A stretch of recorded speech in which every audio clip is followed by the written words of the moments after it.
Amor, levando o ser à visão da beleza suprema. Verdade, revelando a sabedoria do absoluto e o conhecimento perfeito da realidade. E o delírio, abrindo a dimensão do que estando para além das possibilidades do conhecer. O indizível reside no delírio, habita na alucinação. A loucura alcançando o inominável. As coordenadas delirantes conduzindo ao repouso e à união mística com aquilo que incognoscível e inexprimível sendo. O senhor conhece essa senda?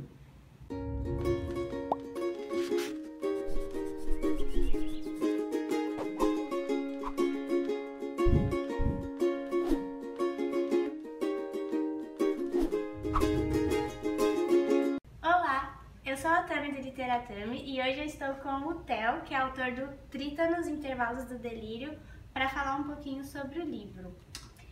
Então, Theo, o que você pode falar pra gente sobre o Trítonos? Assim, uma sinopse básica. Bom, o Trítonos é um livro de contos, né? Ele é formado por 3 histórias longas que falam um pouco sobre arte e loucura. Então, um primeiro conto que vai falar sobre arte e loucura mais dentro de uma perspectiva mais antiga e tal, né? Uma história que remete mais à ancestralidade.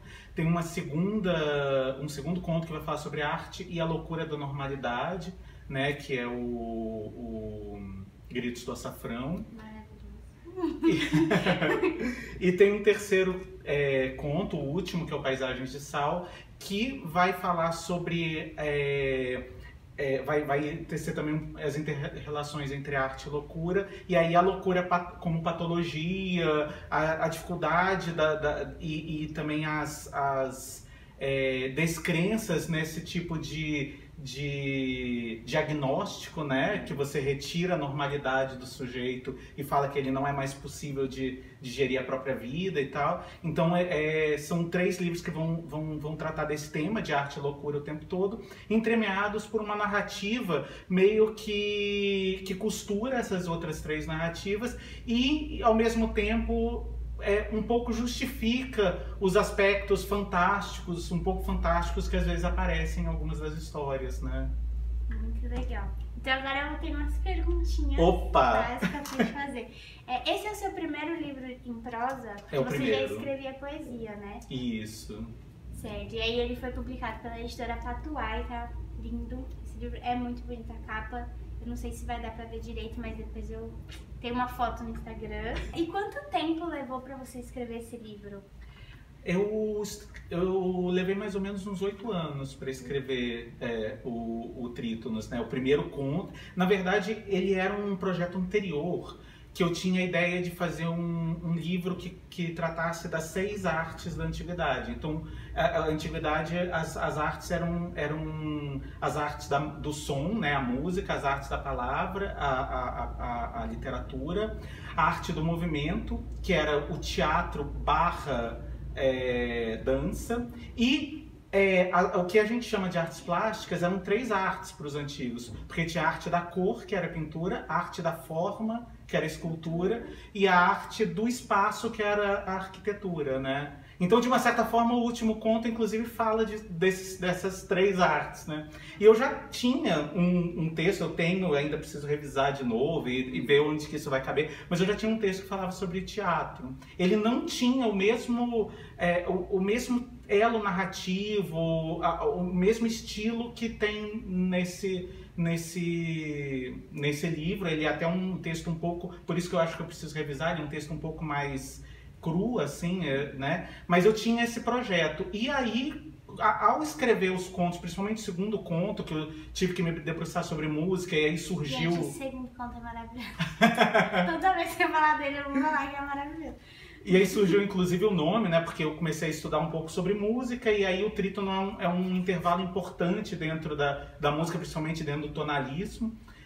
E aí me veio a ideia de pensar uma narrativa que, inclusive, um livro que estabelecesse, inclusive, uma relação com essa ideia dos 3, eram 3 narrativas mais longas e tal. E aí que foi surgindo a ideia em si dos contos, né? Dos contos amarrados, assim. Então, desde o período que eu comecei a escrever o primeiro conto, que é o Menina de Aruanda, né, que foi em 2007, até terminar o livro, que foi em 2015. Eles foram escritos nessa ordem. Eles foram escritos, inclusive, nessa ordem. E depois, quando os 3 contos já estavam prontos, é que eu fiz essas narrativas de interlúdio, né, que interligam todos os 3. Então, eu queria te perguntar, na verdade, se você tem formação em música, porque você falou que você quis falar sobre as artes da antiguidade, só que você acabou focando mais na música, né? E isso foi intencional? Você tem alguma formação em música? Como que isso se deu, assim? Porque eu também fui pesquisar e descobri que o trítono é um som do diabo, né? Pra teoria musical, assim. E daí, de que maneira isso te instigou, assim? Por que a música? Sim.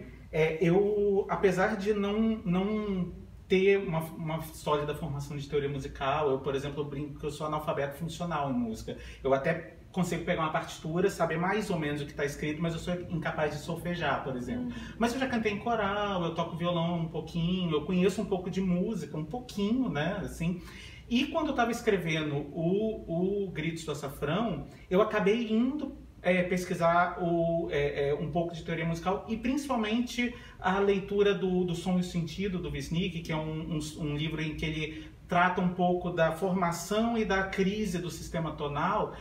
Foi uma leitura que acabou me trazendo muitos elementos da linguagem musical que acabaram me perseguindo até hoje, assim. Eu ainda não consegui me livrar muito delas, né? Então, essa pesquisa sobre música acabou, entre aspas, contaminando, num bom sentido, o próprio terceiro conto, que a música acaba atravessando as artes plásticas o tempo todo, né?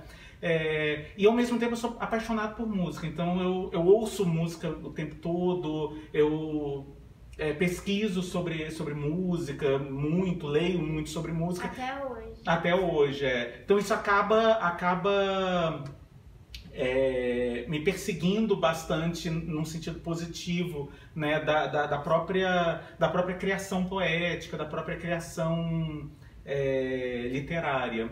E a história do trítono é interessante, porque o trítono era um intervalo que na Idade Média você não podia utilizar, né? Ele é um intervalo de 3 tons inteiros, que ele é o intervalo mais dissonante que existe em música.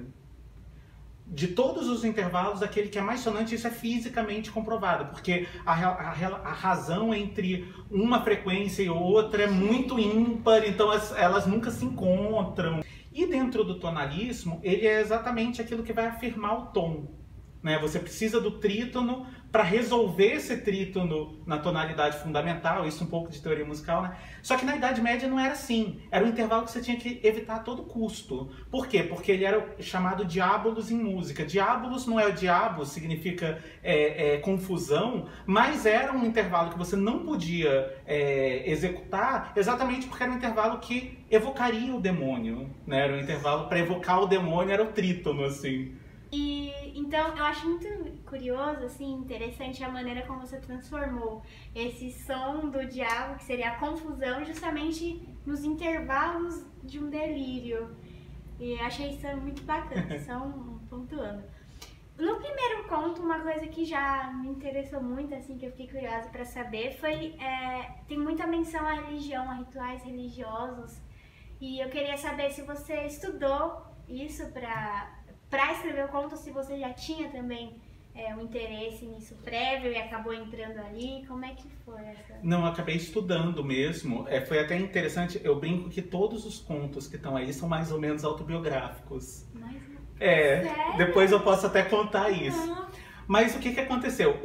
A Michelle, ela é um personagem que eu, entre aspas, conheci de verdade, não de verdade totalmente, mas era uma amiga nossa e tal, que eu conheci, era amiga de um grande amigo meu, e ela andava realmente com um caderninho verde, que ela escrevia coisas e tal, e ela era filha de santo num centro. Então a primeira vez que eu entrei num centro de Umbanda, foi que eu tava lá, eu fui um centro de Umbanda na região rural de São Pedro da Aldeia. Isso é no Rio? No Rio de Janeiro, é uma cidade que fica mais ou menos 2 horas e meia do Rio de Janeiro. e foi a primeira vez que eu entrei num centro de Umbanda e, ao mesmo tempo, os textos da Michelle, eu até uso um deles como epígrafe e tal, era um texto que estavam nesse caderninho, inclusive. Calma, era um texto da verdadeira? Da verdadeira Michelle. O nome dela... Gente, olha lá. Eu uso inclusive eles então você tem contato com ela até hoje? Eu tenho contato com ela até hoje, ela é fotógrafa e tal. Que demais! E aí, os textos dela eram muito... Eles traziam um tipo de violência, um tipo de desarranjo, assim. E eu imaginei, gente... E ela era uma figura toda pequenininha, tímida, falava muito baixo e tal.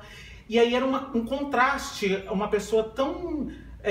aparentemente frágil, com textos aparentemente tão violentos, e isso me veio a ideia de escrever um conto em que uma cidade ficava louca por conta desses textos, né?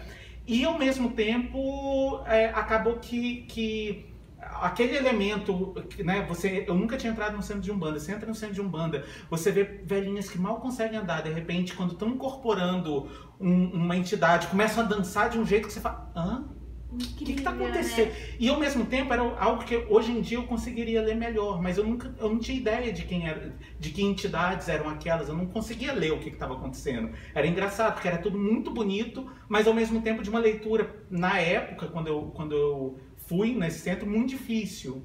Né? Então isso também acabou me instigando. Não, mas eu quero entender o que é Ogum, quem é Ogum? Eu achava que Ogum e Oxum, eu achava, por exemplo, que Oxum é um orixá masculino. Gente, e não é. Nada, eu tô falando. É orixá feminina, é a feminilidade, é a mãe Oxum, a mãe das águas doces e tal. E ela não era filha de Oxum, ela era filha de Ogum, mas eu achava que os dois eram a mesma coisa, eu confundia tudo.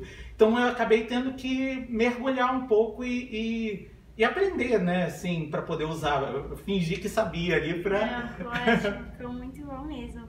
E a outra pergunta que eu ia fazer, a próxima aqui na minha colinha, era justamente se seus personagens eram inspirados em pessoas reais. Por que, gente, que eu tô falando do segundo conto? O segundo conto tem um personagem que chama Damian, que é apaixonante, assim. Eu sei, várias vezes já teve tag aqui no canal que uma das perguntas era: você já se apaixonou por algum personagem literário? Nunca tinha me apaixonado até eu conhecer o Damian, porque ele é muito apaixonante. E aí eu ia te perguntar, na verdade, se ele tinha relação com o Damian do Hermann Hesse, que eu ainda não li, então não tem como eu saber se ele...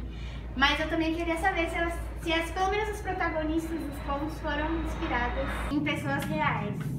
Então, nem todos os protagonistas são inspirados em pessoas reais. Do terceiro não tem, assim. Mas o Damian, ele é muito inspirado num grande amigo meu, que era inclusive esse amigo que dava aula de teatro e tal. Né? Ele é uma figura, assim, realmente um pouco parecida com esse Damian que narra aí. E, curiosamente, eu não tinha lido o Damian do Hermann Hesse quando eu escrevi esse primeiro conto. Eu fui ler depois. Mas o nome do seu amigo não é Damian. Não é Damian. Aí, assim, o ethos do personagem é muito inspirado nesse meu amigo, Marcelo. Só que eu tinha um colega de trabalho que era uma pessoa bem legal, um artista que depois pediu demissão do trabalho para continuar a carreira artística dele. Ele era um pianista e chamava Damian. E o nome dele era inclusive por causa do Damian do Hermann Hesse. Mas então, assim, o nome do personagem veio, e também o fato dele ser um pianista, etc e tal, veio desse meu outro amigo. Era um colega de trabalho, a gente tinha um bom contato há muito tempo, que eu até nem tenho contato com ele, que é o Damian, e eu não tinha lido o Damian do Hermann Hesse. E foi engraçado, porque um pouco depois que eu escrevi, eu fui ler o Damian do Hermann Hesse e eu me espantei, porque tinha muita coisa semelhante. Sério? Eu falei, gente, assim...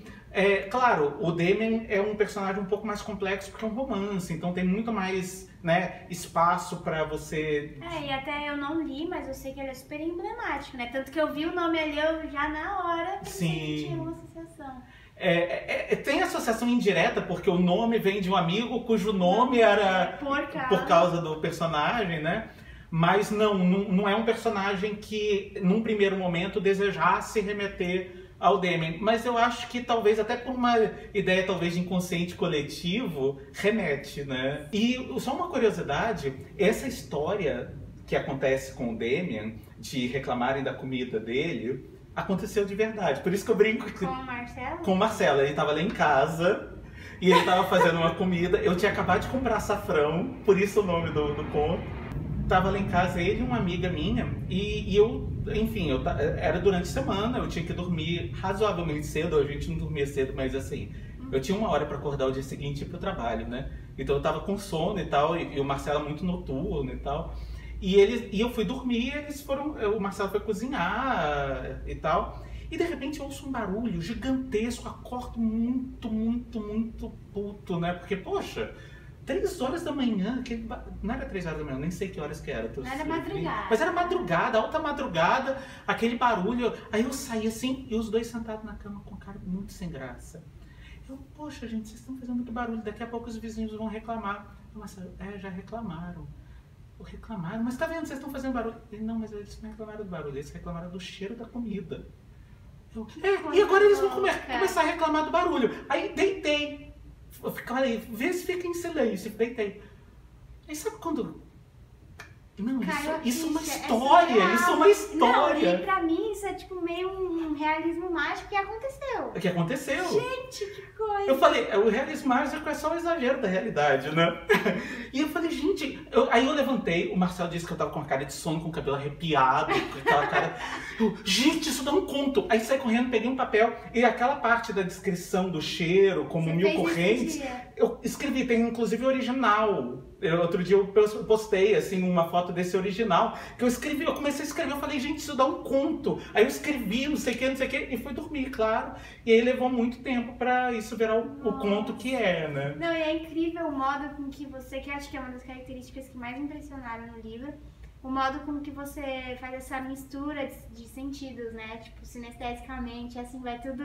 É o cheiro junto com o som, junto com a visão, tá tudo junto ali, é incrível, dá uma impressão muito forte, né, gente, enquanto a gente tá lendo. Quase que eu consegui sentir o cheiro da comida. Eu consegui perceber, eu não sei se é porque também eu tô muito imersa no universo do Guimarães Rosa por conta do projeto, e também porque a gente já tinha conversado sobre quanto Guimarães Rosa é importante pra você. Mas eu percebi, principalmente no último conto, que você recupera muito de alguns traços do Rosa, até algumas frases que bem parecidas assim com o que ele costuma falar, por exemplo, tudo é e não é, que tem tudo a ver com a noção de delírio, né, que você vai colocar aqui nesse último conto. E eu queria saber, além do Rosa, que outros autores foram importantes para você como autor de um modo geral, mas principalmente para esse livro, e até que ponto eles te influenciaram, assim, na sua escrita? É interessante porque, assim, o Rosa é um autor muito fundamental para mim, né?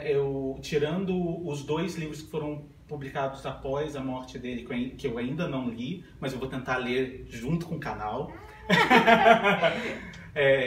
Eu já li todos os outros livros, eu já reli, por exemplo, eu li o Corpo de Baile todo, mas eu reli o Miguelinho e tal.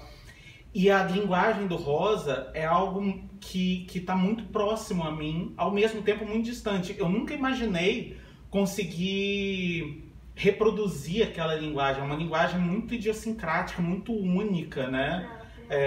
Então nem era a ideia tentar fazer alguma coisa que pudesse minimamente remeter, até porque o ambiente é outro, né? Um ambiente de cidade, é um ambiente que não tem nada a ver com os sertões, né? do Rosa. Mas ao mesmo tempo eu achei curioso porque você não é a primeira pessoa que me fala assim, nossa, principalmente a primeira narrativa do Louco parece Guimarães Rosa. Eu falei, que se a gente for pensar geograficamente, não tem a ver com sertão, mas o sertão é o mundo, né? Eu acho que depois que você leu Rosa, ainda mais você que leu tanto, não tem como você se desprender assim totalmente dele. Ele vai acabar aparecendo. Gente, ler Guimarães Rosa é uma coisa que muda você completamente. Muda.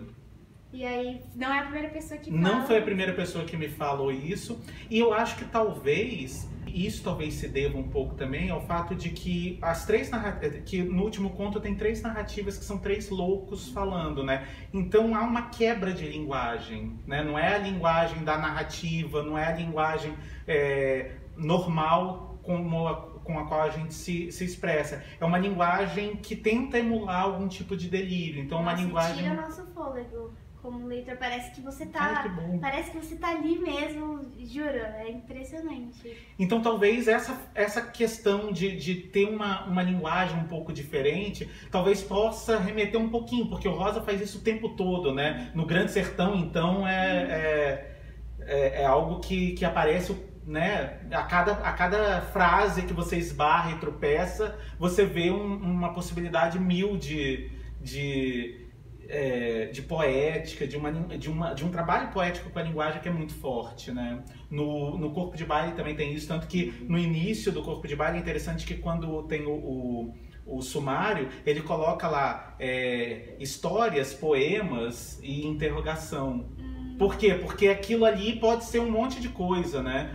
Apesar de ser uma prosa que conta uma história, histórias longas, então talvez novelas, talvez contos, mas ao mesmo tempo a densidade poética que há em todas aquelas narrativas é tão grande que há uma elaboração poética da linguagem ao nível de poesia, né? A semelhança daquilo que você acaba fazendo na escrita poética, né? E talvez, assim, um pouco mais humildemente, eu tento fazer isso nas linguagens, principalmente dos três loucos, né? Que são os três personagens que em delírio contam sobre o lugar que eles visitaram, né?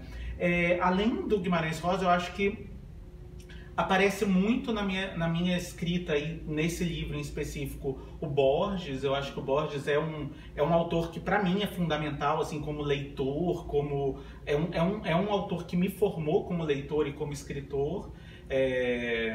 Tanto que a ideia de colocar uma biblioteca de livros perdidos aí é um eco claro da Biblioteca de Babel, é um eco claro dos personagens do Borges, que são, né, a incapacidade do personagem de esquecer o que ele está lendo, remete muito ao Funes, né, aquele conto Funes o Memoroso. Eu não li muito Borges, tá. Mas a Biblioteca de Babel já... Então, de uma certa forma, há essas referências no livro. O Ítalo Calvino também é um autor muito presente. E, assim... Acho que até As Cidades Invisíveis, acho que daria pra fazer uma relação bacana com esse último conto, né? Nossa, total! Que cada um descreve de um jeito e você não sabe direito como vai na sua imaginação. E você acaba tendo uma cartografia ali, que é bem a ideia de um Marco Polo se lançando essas cidades, né? Nossa, eu não tinha pensado nisso, mas faz todo sentido, assim. É que foi o único livro dele que eu li, então imediatamente eu pensei nele.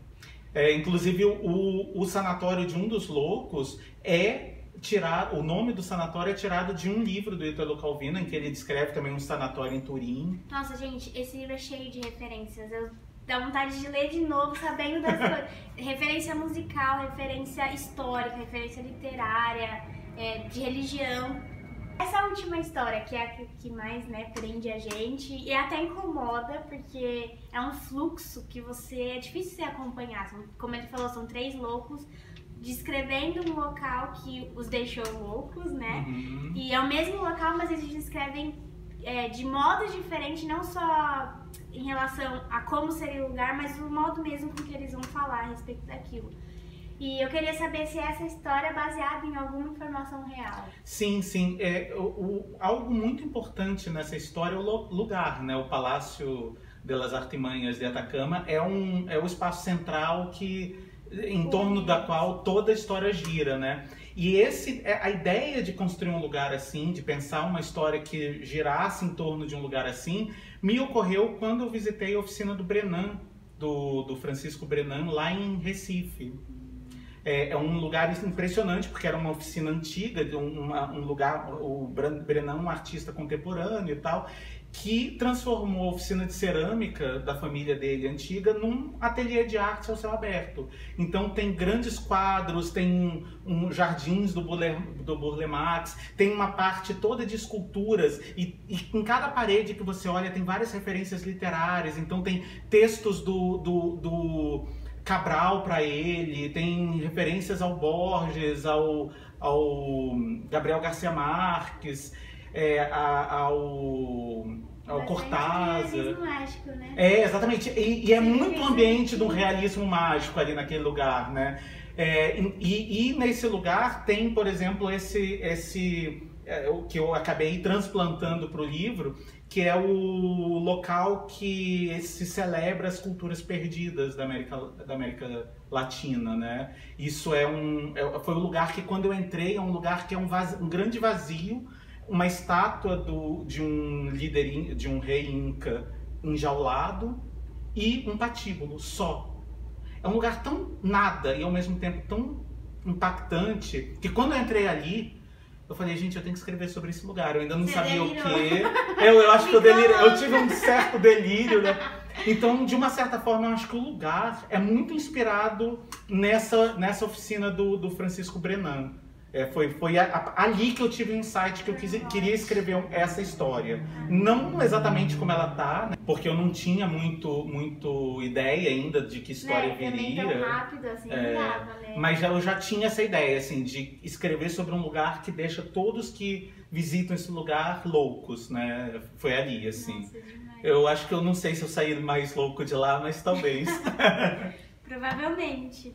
E a última pergunta que eu tenho pra te fazer é que no final do livro há uma referência à ayahuasca. Eu não sei falar direito. Mas é uma pergunta meio perigosa. A ideia do livro, eu acho que não, porque você já falou, mas ela se deu sob o efeito da ayahuasca? Ou... Não. É até interessante porque eu escrevi, tirando o terceiro... Eu só usei a ayahuasca uma vez, num único ritual. Apesar de eu usar as lembranças que eu tenho desse ritual na descrição das ficções de interlúdio, na época que eu tive, que eu participei desse ritual com a ayahuasca e tal, não me ocorreu nada que eu iria escrever sobre aquilo, nem fiz relação com o próprio livro que eu já estava escrevendo na época, né? Eu tava com o conto do Demian, o Gritos do Açafrão, estava parado ali, tava meio que esperando eu ler o Wisnik. Faltava isso. Faltava isso. Então, assim, eu não tinha a menor ideia de escrever sobre essas memórias, mas quando eu fui pensar essa grande narrativa em torno dos delírios, né, e pensar que as histórias seriam intervalos de um delírio, talvez de ayahuasca, aí eu fui pesquisar sobre as principais referências de ayahuasca. Então eu não tive nada daquilo, não teve serpente, mas é uma referência e uma imagem que é engraçado, que é constante nos rituais de ayahuasca. Eu acho que talvez pelo fato de serem rituais muito ligados à mata, à natureza, então a figura da serpente é uma figura que está presente, né, nas matas muito, muito fortemente. É uma figura sorrateira, porque é uma figura que surge de repente, que você não vê e de repente ela está ali. Mas não, o livro não foi escrito sob efeito de ayahuasca. Seria também, caramba, eu não conseguiria. Imagina, eu pensei assim que a ideia do livro podia ter vindo do efeito da ayahuasca. Não. Inclusive depois é que eu usei a memória desse ritual. Então não foi ele não veio, né, nesse ritual, não. Talvez as histórias tenham vindo para esse personagem que está vivendo isso, né? Que é um personagem, inclusive, indeterminado, né? Porque não tem nenhum tipo de marcação nem sexual. Você não sabe se é um homem, se é uma mulher, né? Aquela figura que está ali naquele ritual, talvez tenha visto essas histórias no ritual dele, mas eu não vi no ritual do qual participei, não. Bom, gente, então é isso. Eu adorei nossa conversa, foi muito legal. E o Theo tá deixando pra vocês um exemplar para eu sortear aqui no canal. Então, para participar, basta você ser inscrito no canal, ter endereço de entrega no Brasil e comentar "eu quero participar". Daí eu vou fazer o sorteio e vou colocar o resultado no Instagram e também vou entrar em contato com a pessoa através do e-mail. Tá bom? Então, muito obrigada, Theo. Eu amei ler o seu livro. Foi uma grata surpresa desse ano. E eu espero que tenha outras obras aí em breve pra... Eu que agradeço, adorei a nossa conversa. Foi maravilhoso. Foi muito bom. bom. Então, até o próximo vídeo. Tchau, tchau.